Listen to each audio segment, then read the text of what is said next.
আসসালামু আলাইকুম, কেমন আছেন সবাই? আলহামদুলিল্লাহ আমি ভালো আছি। এই ভিডিওটা ছিল আমার রিসেন্টলি করা। ঈদের পর আসলে কোনো ফ্রেন্ডেরই একসাথে বের হওয়া হয়নি। তাই নুসরাত কল করে বলে বের হবে। আমিও আর না করিনি। বের হই দুজন একসাথে। কোথায় যাব কোনো প্ল্যান ছাড়াই বের হয়েছিলাম। তাই ভাবলাম যে হার্ট পয়েন্টের দিকে যাওয়া যাক।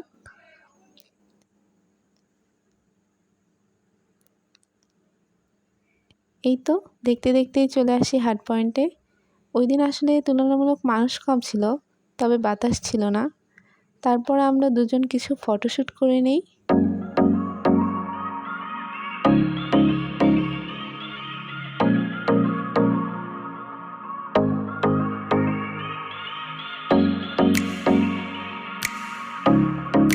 নুসরাত ফটোশ্যুট করছিল, তাই ভাবলাম আমিও কিছু ক্লিপ নিয়ে নেই আপনাদের সাথে শেয়ার করার জন্য।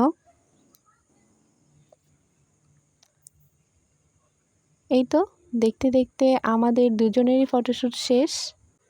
তারপরে আমরা দুজন দুটো জুস নেই, আসলে ওই দিন অনেক বেশি গরম ছিল। এই তো সব মিলিয়ে আলহামদুলিল্লাহ দিনটা অনেক ভালো ছিল। ভালো থাকবেন সবাই, দেখা হবে নতুন কোনো ভিডিওতে।